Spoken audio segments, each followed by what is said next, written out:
Most bankers aren't ready to help you until after their third cup of coffee. But with Central National Bank's after-hours service, you don't have to wait for the bank lobby to open to get help. You can contact us from 6 to 8:30 in the morning or from 5 to 10 in the evening, and we'll connect you to a real, live, local person who can answer questions and fix problems 7 days a week. Bank different. Bank Central. Central National Bank. Member FDIC. Mom deserves the best, and there's no better place to shop for Mother's Day than Whole Foods Market. They're your destination for unbeatable savings, from premium gifts to show-stopping flowers and irresistible desserts. Start by saving 33% with Prime on all body care and candles. Then get a 15-stem bunch of tulips for just $9.99 each with Prime. Round out Mom's menu with festive rosé, irresistible berry chantilly cake, and more special treats. Come celebrate Mother's Day at Whole Foods Market. This is a Rogue Media Network podcast.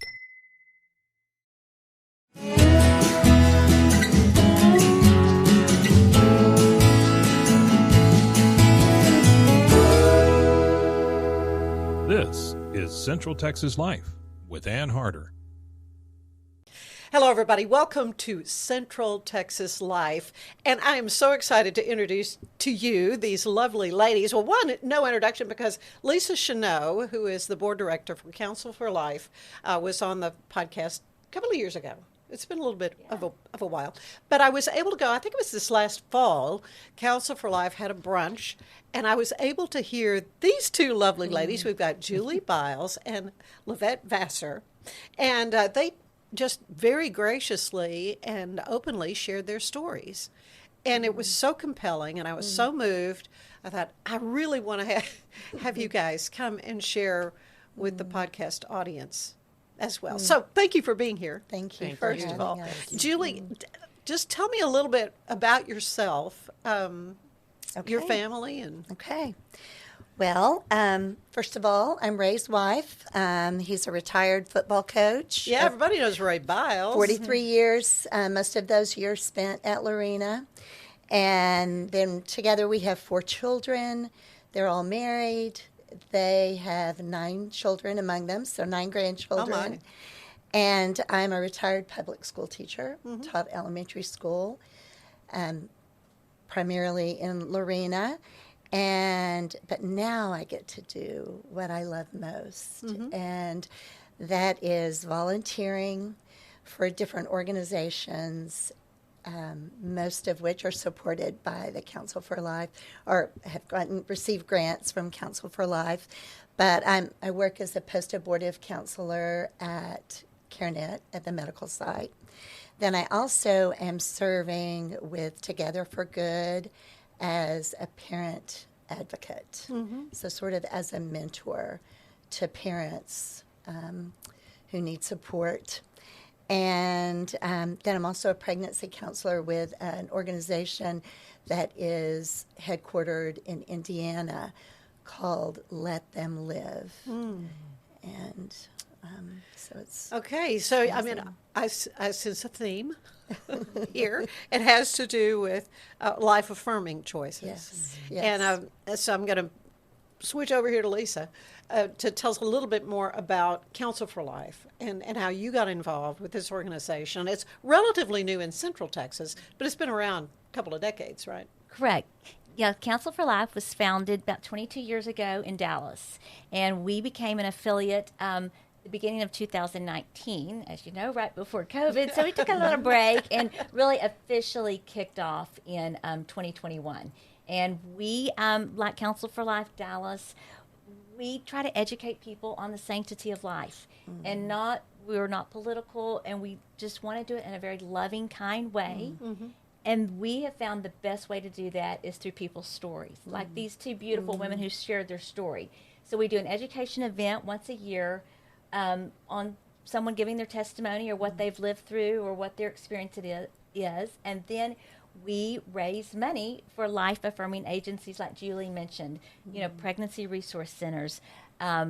Embrace Grace is the new one. We have a beneficiary process where we vet beneficiaries, and when they have a project, then we're once we agree on it, we fund it. So we are funding 8 this year, which Oh, is my the goodness. most we've ever funded. We have already funded almost $400,000 worth of grants in Central Texas. God has been so good to us and so faithful. But we know that those agencies that are doing the really hard work, what we call in the ditches work, they need the funds. And we are so blessed that we're able to do that. And this year our fundraiser is May 14th. And as you said, we've already sold It's sold out before but the we invitations do have a went wait out. list. But we are honored to have Jim Caviezel coming as our speaker. Yeah. So that, of course, has been a big draw. As was you a know, big he draw. was the star of The Passion of Christ and also in Sound of Freedom. So Yeah, very- he's got a heart for life, and he will share it with us. And I think we're going to be able to raise a lot of money for these agencies that are doing really hard work. Well, and Lovette, I mean, you work for CareNet now. It was a shift Yes. from who you were working for when I first heard you speak. So tell me a little bit about what you're doing. Well, I am blessed because I too received a grant from Counsel for Life for the ministry. And I used to work at Hope Pregnancy Center as the abortion recovery director. But God had opened a door for me to go to CareNet nationally. And it's an opportunity to just share with people the need for post-abortive care inside the churches, behind the prison walls, and just getting the word out there and equipping other people to start this ministry, post-abortive care ministry. I am a mother of 7. I have 2 babies in heaven, and I have 7 grandchildren, and been with my husband for, I always forget, and so I tell him, like, I'm not going nowhere. It's been over 20-something years, so we don't need to count. Can't But- remember when you weren't married. I'm like, can't remember. That's it. Can't remember when I weren't married. So, but I love, Lisa, what you said is that it's not political. You know, most of the Right. girls who need post-abortive care, They're it's hurting. a heart issue. Yeah. It's a heart issue. Yeah. And so that's what we get to do at CareNet is share that. So, and both of you know firsthand. So that's what I want to right. get into. Julie, Okay. if you would, just kind of share your story. Okay. Well, almost 50 years ago, it was 50 years ago, I found myself at 16 pregnant and had nowhere to go.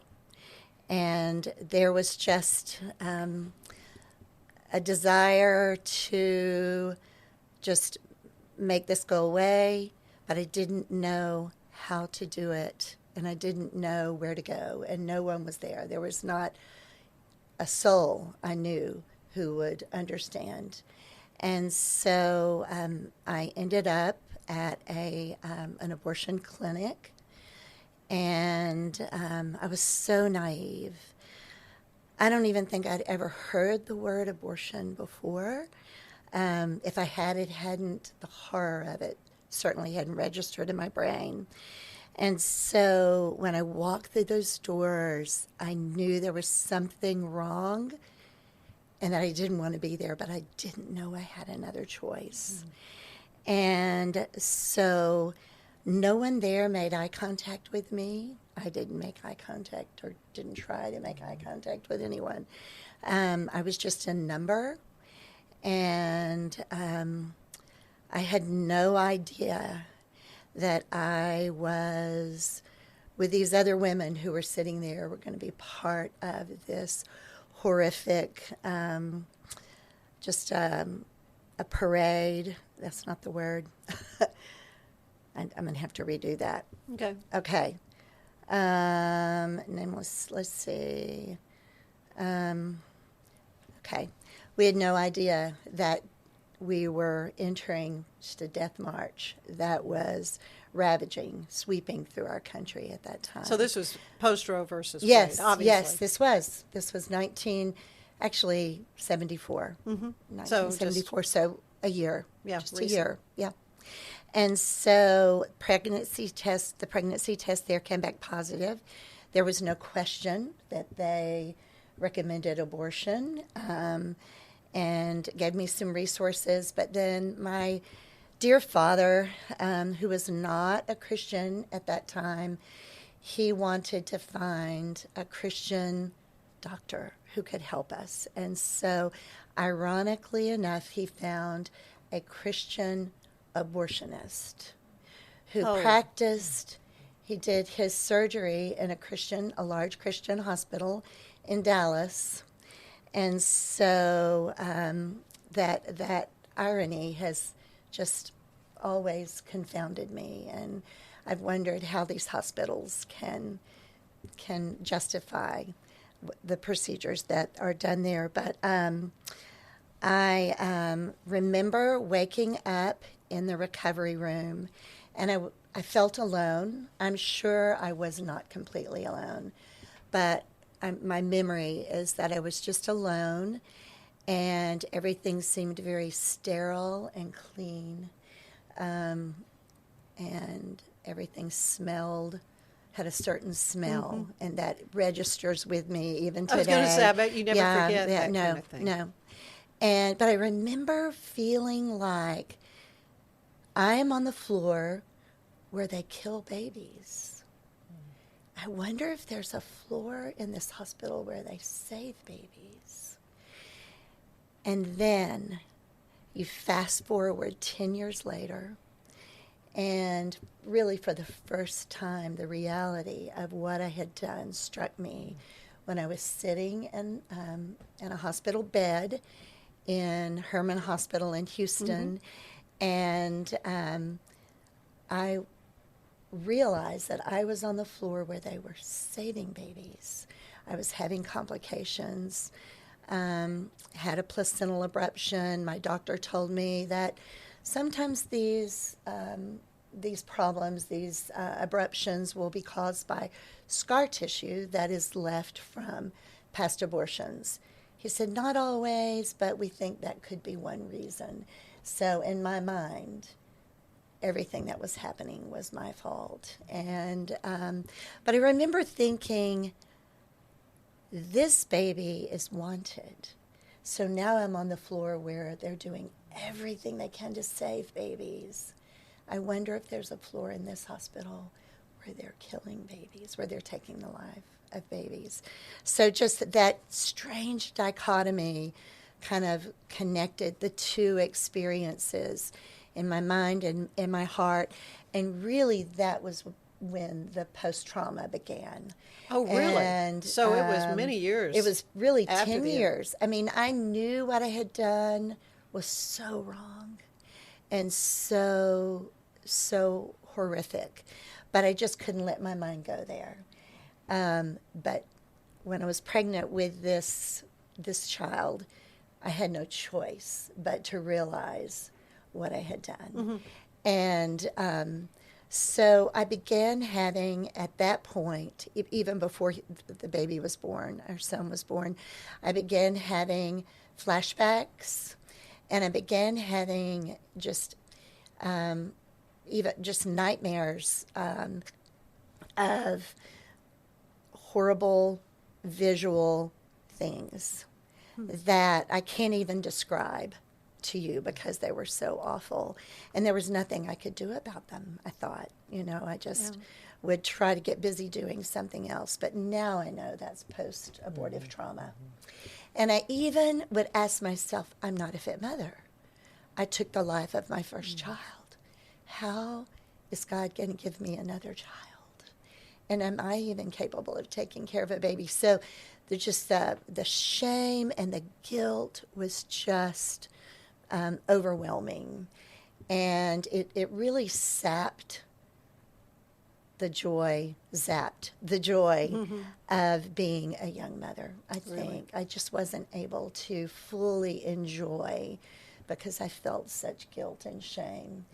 And really, that continued for the next pregnancy, our second child. Then God began bringing people into my life, like Lovette. It wasn't Lovette, but people like Lovette who knew about post-abortive trauma and could talk to me about that and talk to me truly just about the healing power of Christ's atoning work, but also just the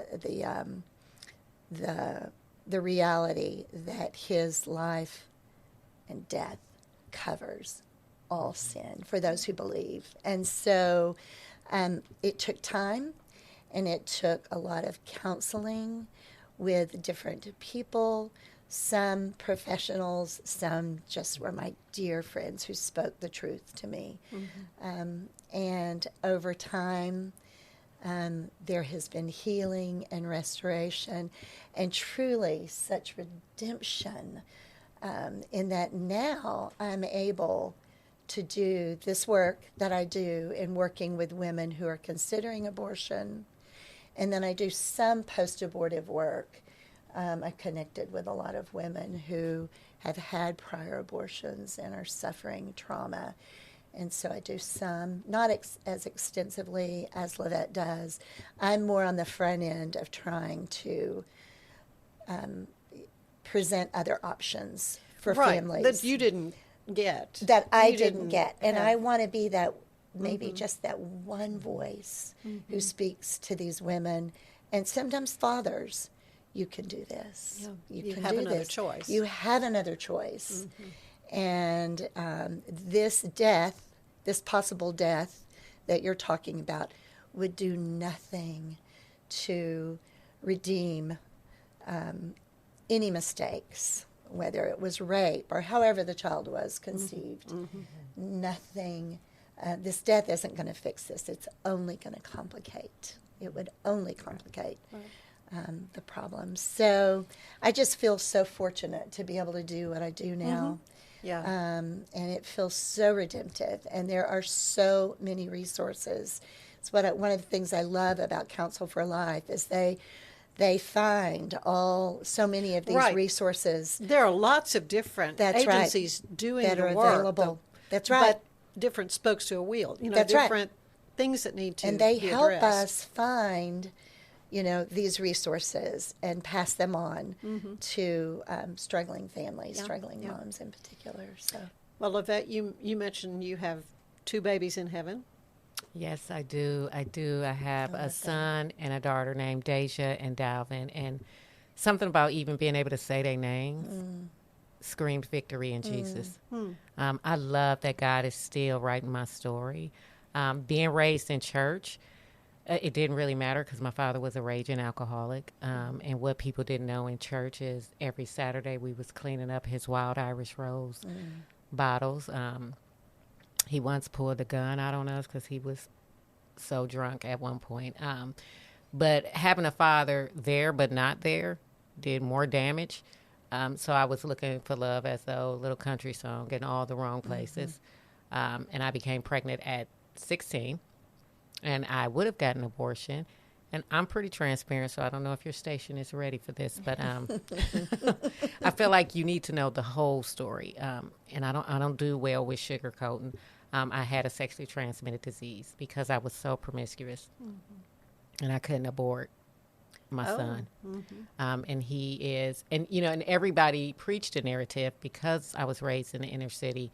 You should have an abortion anyway because he's probably going to be like a thug, and you're not equipped to raise him.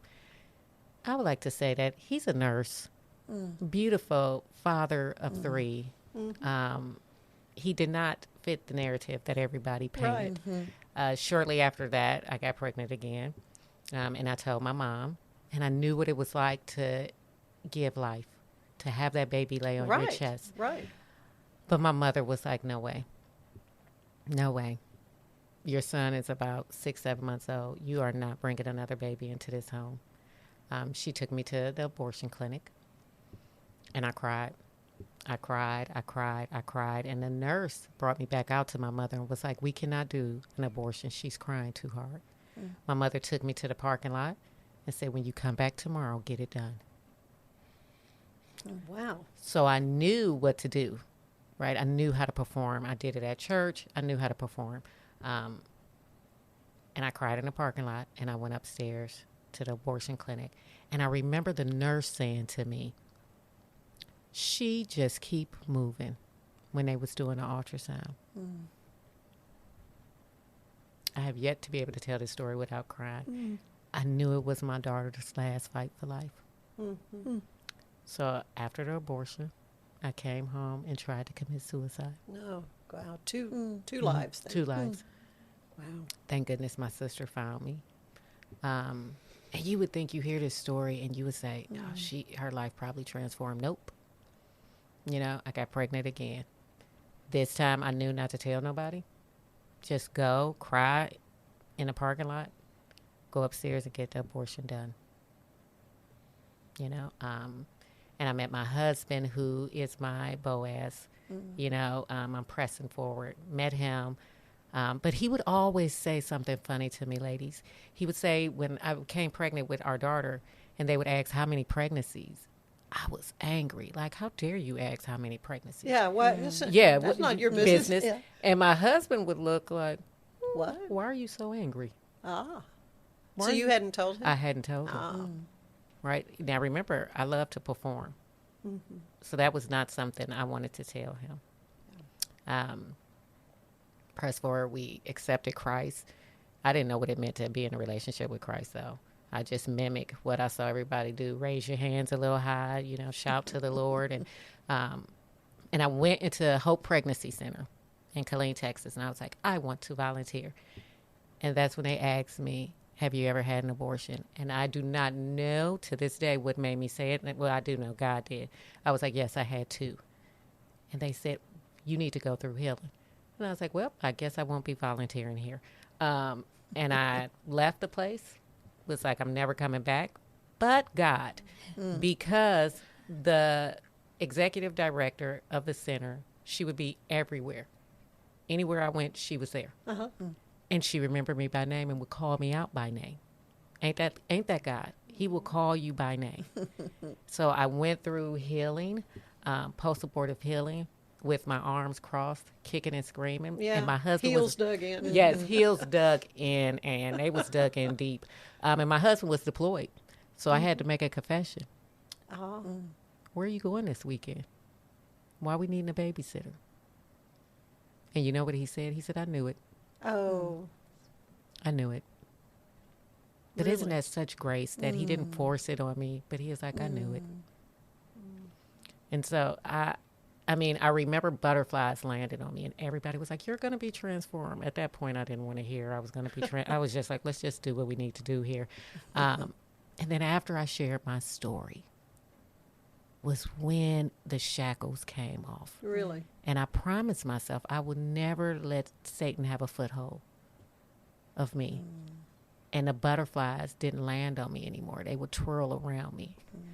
And I was like, the transformation is happening. The transformation is happening. So press forward. I started volunteering at Hope Pregnancy Center, became the abortion recovery director for 10 plus years. We've been able to take post-abortive care inside 2 units in Gatesville Prison.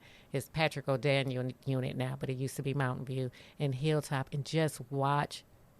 These women are in prison. Some of them are in there for life, but watch them walk in freedom.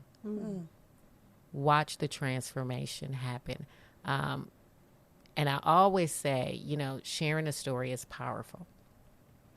But I happen to share a story with one young lady who came into the pregnancy center struggling.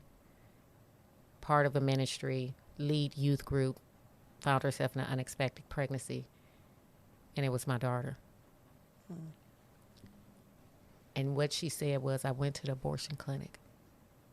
But I knew if I told my mother, I wouldn't have to be a statistic. And I am so happy. Nowhere in history would I have thought me sharing my story with my children would save my granddaughter's life. So God is just good. And being at CareNet, like, we get to share with other people of the importance of the church. The church has to be the beacon of hope for the girls who find themselves in an unplanned pregnancy or post-abortive. And so we get to educate and to go beyond the pregnancy center, to go beyond the church walls, but go into the prison and love on them too. So I love that God is still writing my story. But it seems that our culture says, oh, it's just a procedure, it's just a clump of tissue, it's nothing. But you're saying, you know, you knew deep inside that was a lie. Absolutely. And that baby never leaves you, or those babies never leave you. They are always there. I wear my little 10-week feet, little baby feet everywhere I go. But just that child is always with me, who would be 50 years old now. But God has used this child and your children in so many lives. So, You know, I always think a title I could never run from, whether I had my children, aborted them, put them up for adoption, is a mother of 7. Right. I am a that. mother of 7. I love that. I can never deny that. And so, like you said, yes.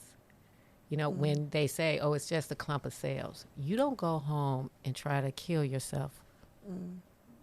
If Right. it's like a tooth Yeah, if you had extraction. a skin Yeah. cancer or something Yeah. removed. I mean, No. right. We No. say that abortion is good for women. Yeah. That's the argument, and that's what I Well, love that we do for Counsel for Life. I can say it's not, but your story is the testimony. Is the evidence. That it is not It good is for not women. good for Yeah. women. Not for Yeah. any Or woman. men or That's anyone. right. And with the new chemical abortions, the Yeah, pills. let's talk a little bit about that, because that is really a very private thing. You just order it off the internet. Right. And You there's a lot yes. of real trauma And involved with that. when it I is understand. ordered off the internet, women don't know what they're getting exactly. And it is not, I mean, there are women getting the abortion pill in the black market. They're finding it. And it's been given to them by their, by their, the father of the baby very often forces these women to do this. Or it's often a parent. But what happens is this woman is giving herself the pill. And with a surgical abortion, you kind of in your mind, you feel like, well, the doctor actually did the procedure. There's somebody else involved. That's right. Yeah. But for the mothers to put these pills in their own mouth, knowing that they're killing their babies, it is just something that does irrevocable damage. Yeah, in a that's woman's just another heart. layer of, Right, of right. guilt, That's right. if you will. And then yeah. often it happens in their bathrooms. Yes. And their bathrooms become like an abortion clinic, a constant reminder. I mentioned that I remember the smell of the recovery room. This woman has to deal with that all day, every day of her life. And no one else knows. These women are often going to the ER, and they're instructed to not say that they had taken the abortion pill, to just say they're miscarrying. So the numbers are so skewed. We have no idea how many women are hemorrhaging to death or dying of infection or from chemical abortions, because they're just not monitored. There's no doctor's visit afterwards. They don't often even see a doctor. So, Which is so interesting, because when the FDA approved that, there were 3 in-person doctor visits required. Now to do the pill? but there are none now. There are they none. have pulled those restrictions back. So you can. What is the reason? Just to make it easier? make it easier, But there make are no it restrictions, less no in-person doctor. seem less medical or. Well, let's talk about where help is available, though. I mean, Yes. we mentioned Amen. so many agencies, Yes. because there may be somebody out there who's done this and still suffering, and needing the joy and the release that obviously you two have experienced post-abortions. So, yeah. And, we are so happy that we are able to find out about wonderful needs. Abortion recovery was really under our radar. We knew, and we were really? so thankful. But, we also, adoption, fostering, doulas. Right, helping the so young many mother people, with, because buy a we are- diaper bag or whatever. Exactly, the needs. We're refitting CareNet's, little store this year with Uh-huh. their Oh, grant. yeah. So we Those want are real practical needs Yes. that obviously if you're going to keep your baby, then, if you're going to be pro-life, you have to be pro-love. And we want to give every mother and father the tools to be successful. Yes. So we want these babies to thrive. We know that that's what God designed them Yeah. to do. Yeah. So there are so many resources, and we're just so thankful that we in Central Texas had that to offer. to women and men and families here. Yes. Of course, CareNet comes Yes. to mind. Yes, You know, CareNet just comes talk to a little bit mind. about And I CareNet. love that too, because CareNet lives off of John 10:10, abundant life. And I think we get confused when you hear the word abundant. That overflows. You know, it overflows. And I love what you're just saying, Lisa. Like stocking up the boutiques and helping these young women who choose life. That is so important to know. That I think about the 16-year-old me. I wish I knew about CareNet, pregnancy resource centers, that would come alongside of me and help me. I mean, that is so important. So I am just so thankful for Council for Life, CareNet, Pregnancy Resource Center, just people willing to educate and go the extra mile to help them and let them know you are not alone in this. Somebody will walk, and I know at our pregnancy center, they walk with the young lady for a whole year. Right. You know, and so Well, and there's even practical things like job counseling Yes. and training and, Yes. things to improve their lives. CareNet locally, our local CareNet will provide resources, classes, and material resources until their baby is 36 months old, so 3 years old. Oh, yeah. So, and I was going to mention, so many of these families, women in particular, experience social isolation. They're so isolated.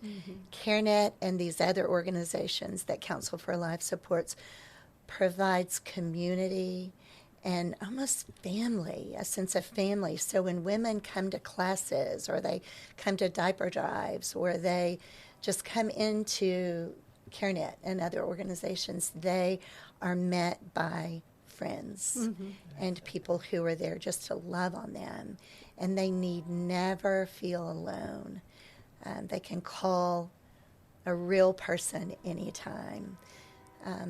There are also resources online now, a multitude of resources. And one that I found that I really think is good is, her name is Brittany Poppy, and she has a podcast that is called Can God Really Forgive Abortion? I'm sure And it that's is a question so- you asked yourself. Yes, that's the Yeah. one sin. It just feels unforgivable. Yeah. And it's the sin that we would never tell anyone. We Yeah. just kept that in that Well, we steel thought we vault was- of our heart. Yeah. we thought we until was our covering it husbands up came along, until- our wonderful husbands who allowed us to heal and encouraged us in our healing. But and then there's another ministry, one online, that's called Redeemed and Restored Ministry.com. And that is actually a post-abortive woman, 23-year-old. Her name is Clara Munger. And anyway, there's just two of many resources, but they're out there. I love that you bring up like our loving husbands, because one of the things at CareNet they have started is post-abortive care for the men. Yes. People forget about the men in this, you know. Well, and they may assume, oh, well, the guy he didn't want the responsibility, so he's off. But they may not be all for it. They may not even know about it. That's exactly Many the truth, don't because know. we've watched men sit across from their wives and they thought they was rescuing her. And no, they really wasn't. You know, so they thought saying, hey, it's your body, your choice, was helping her out. And she was waiting for him to come in like the knight in shining armor. The Bible study is called Reclaiming Fatherhood. And so, and they're trying to get that inside the prison. So just imagine the generational curses that will be broken, because most of the women, when it comes to the decision of an abortion, they look to the man. Yeah. Right. Right. Well, it is just a profound time that I've had with the three of you today, and appreciate so much your transparency and your willingness to share, obviously, a very personal and painful aspect of your life. But I see that it's bringing healing by doing that. And hopefully someone out there can be helped as well. Council for Life, if people want to join in and help, how could they do that? Yes, well, they can go to councilforlife.org and just put your email address in, and we'd love to make sure that they're included in our wonderful education events like these two brave women shared this past fall. We'll have another one, and so that would be the best way, just councilforlife.org, and put your information in. We'll make sure you're on our list. Well, I appreciate how the three of you are affirming life in this very important way. And thank you for being with us for Central Texas Life. We'll see you again next time. Bye-bye. Bye. Central Texas Life with Ann Harder is part of the Rogue Media family. Be sure to check out our other shows at roguemedianetwork.com. Please rate this show 5 stars on iTunes, Spotify, YouTube, or anywhere you get your podcasts. Join us again soon for more Central Texas Life with Ann Harder.